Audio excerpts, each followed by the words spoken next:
네, 안녕하십니까. 이상호입니다. 자, 오늘의 특징주, 오늘, 메타버스 관련주, 텍스트 한번 꼽아봤습니다. 자, 일단 메타버스 관련된 특수 효과를, 우리가 VFX라고 하는데요. 그 VFX에 대한 관련 기업이라고 보시면 되겠고요. 현재 이제 재평가 가능성에 오늘 시장에서도 상당한 상승세를 좀 보이고 있다. 뭐, 그렇게 판단을 할 수 있는데, 사실 우리가 이제 이 메타버스 관련해서는 이 방송을 통해서도 한 5번째 방송이 진행이 되는 과정입니다.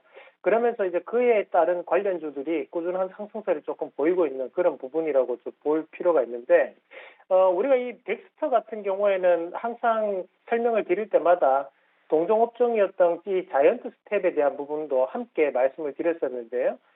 자이언트 스텝이 이제 상장 이후에 상장에 대한 효과로 인해 가지고 지금 다시 한 번 더 큰 상승세를 지금까지 보여왔다면 이 자이언트 스텝에 대한 시가총액은 약 5,500억 정도 그 수준을 지금 차지하고 있고, 그리고 이제 덱스터 같은 경우에는 오늘 이제 올라서 이제 2,300억 부근에 위치하고 있습니다.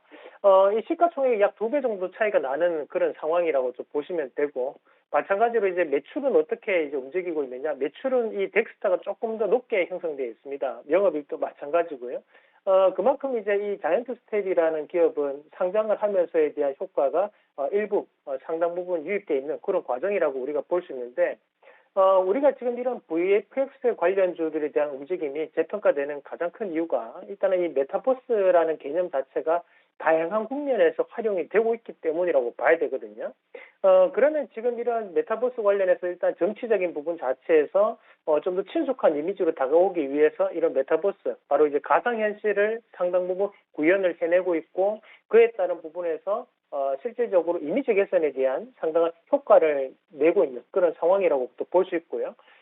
또 지금 현재 같은 경우에 델타 변이 바이러스가 다시 한 번 더 글로벌적으로 확산되고 있는 그런 분위기가 나타나고 있기 때문에 쉽사리 오프라인 문화로에 대한 전환이 이루어지지 않고 있다는 거죠. 그만큼 온라인 문화에 대한 확산 자체가 여전히 나타나고 있는 그런 상황이라고 우리가 좀 봐야 될 것 같습니다. 그러면 이런 이 메타버스 관련된 이런 가상현실에 대한 공간 자체가 코로나에 대한 부분으로 반사 이익 그 부분이 연결된다기보다 그 부분은 기본적으로 활용이 되고 있는 그런 상황이라고 봐야 되고요. 이 문화는 쉽게 꺼지지 않는 앞으로에 대한 트렌드로 자리 잡힐 확률이 대단히 높다라는 부분으로 우리가 해석을 해줘야 되거든요. 실질적으로 지금 우리가 일본이라는 국가를 봤을 때도 이 젊은 층들이 야외에 대한 활동을 하는, 생산적인 활동을 하는 인구들보다 우리가 직콩 문화를 가지고 있는 그런 20대나 30대 문화들이 상당히 많습니다. 그 분위기 자체는 국내에서도 여전히 나타나고 있는 그런 분위기인데요. 말 그대로 이제 메타버스라는 것은 가상현실에서 나에 대한 부분 자체를 알리는 또 하나에 대한 수단으로 활용되고 있는 과정들이기 때문에 앞으로도 코로나와는 관계없이 이 문화적인 부분 자체는 좀 더 파급 효과가 나타나지 않겠나. 저는 그렇게 보는 시각이고요.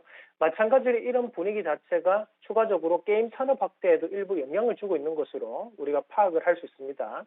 자, 실질적으로 우리가 이 메타버스라는 것이 원조라고 볼 수 있는 업체가 미국의 로블록스라는 게임인데요.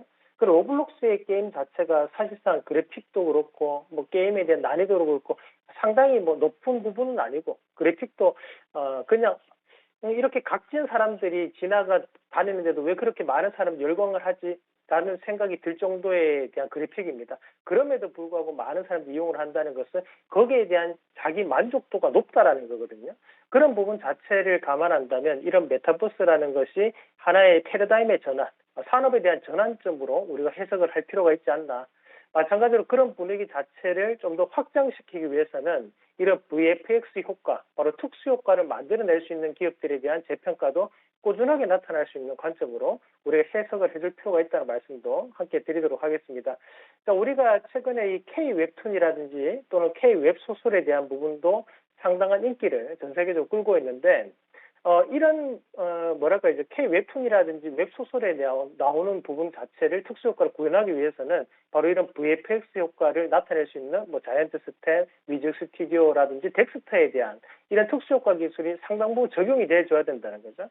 그렇게 평가를 받았을 때 우리가 현재 이 덱스터라는 기업이 다른 여타의 기업들보다는 상당히 저평가되어 있고 오늘 지금 상승을 하더라도 제가 판단했을 때는 장기적인 관점에서는 충분히 12,000원 밴드까지는 한번 상승을 강하게 할 수 있는 그런 영향력이 있지 않을까라는 말씀도 함께 드리도록 하겠습니다.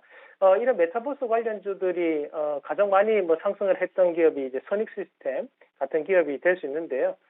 추가적으로 우리가 좀 더 이 섹터군들이 확장된다고 감안했을 때 이런 3D 효과에 대한 구현 효과를 나타낼 수 있는 관련주들이 함께 움직일 수 있는 부분이고요. 오늘 시장에서도 게임 관련주들이 다시 한 번 더 반등이 나타나는데 지금 이런 메타버스에 대한 연장선상에서 이런 게임주들에 대한 상승도 우리가 다시 한 번 더 눈여겨보실 필요가 있겠습니다. 그래서 지금은 이런 메타버스라는 것이 앞으로도 산업에 대한 성장성을 좀 더 이끌 가능성이 있다는 측면에서 여전히 이런 덱스터 같은 기업들은 저평가되어 있기 때문에 여러분들이 그래도 5번째지만 그래도 관심을 가질 필요가 있지 않나라는 말씀으로 마무리하도록 하겠습니다.